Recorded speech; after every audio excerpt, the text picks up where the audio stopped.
शहराच्या अंमली पदार्थ विरोधी पथक आणि घटक 1 यांच्या पथकानं दिनांक 24 जुलै आणि 27 जुलै रोजी अंमली पदार्थ MDच्या अनुषंगाने कारवाई केली। त्याच्यामध्ये एकूण MD मेफेड्रोन हा अंमली पदार्थ 2 किलो 184 ग्रॅम मिळून आला, ज्याची किंमत 3,97,00,000 रुपये इतकी आहे। अंमली पदार्थ विरोधी पथकाचे पोलीस हवालदार हरीश तावडे यांना गोपनीय माहिती मिळाली होती की इरफान शेख राहणार उलवे तालुका पनवेल जिल्हा रायगड हा ठाण्यामध्ये MD मेफेड्रोन हा अंमली पदार्थ विक्रीसाठी येणार आहे।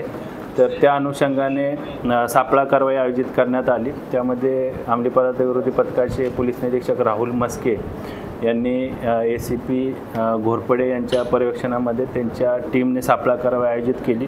त्याच्यामध्ये इरफान शेख याला ताब्यात घेतले। त्याच्याकडून 1 किलो 522 ग्रॅम MD हा अंमली पदार्थ जप्त करण्यात आला, ज्याची किंमत 3,04,00,000 आहे।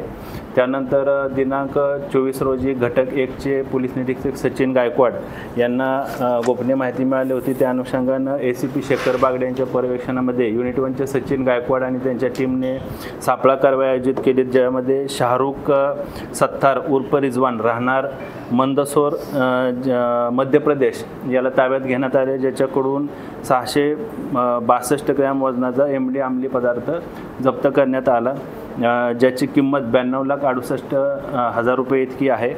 एकूण 2 किलो 184 ग्रॅम MD अंमली पदार्थ जप्त करण्यात आलेला आहे, ज्याची किंमत 3,97,00,000 रुपये इतकी आहे।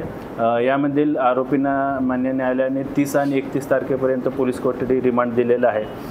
मध्य प्रदेश येथून जो आरोपी MD विक्रीसाठी आला होता, त्या अनुषंगाने देखील पोलीस टीम गुन्हे शाखेचं पथक हे मध्य प्रदेश आणि त्या अनुषंगानं जो माल मध्य प्रदेशमधून आलेला आहे तो कुठून आलेला आहे, कुठं बनवला गेला आणि इथं ठाण्यामध्ये किंवा मुंबई परिसरामध्ये कुणाला विक्री करण्यासाठी आला होता, त्या अनुषंगानं तपास त्याचा सुरू आहे। त्याचबरोबर अंमली पदार्थ विरोधी पथकानं जो आरोपी पकडलेला आहे हा राहणारा उलवे तालुका पनवेल जिल्हा रायगड इथला आहे।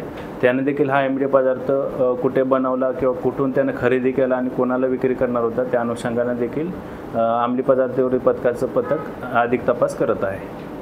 सर, या अगोदर काय त्याच्यावरती सध्या तर त्यांचं प्राथमिक तपासामध्ये कुठल्या पूर्वीचा गुन्हा किंवा क्रिमिनल बॅकग्राऊंड निष्पन्न झालेलं नाही, तरी देखील आम्ही अधिक माहिती घेत आहोत।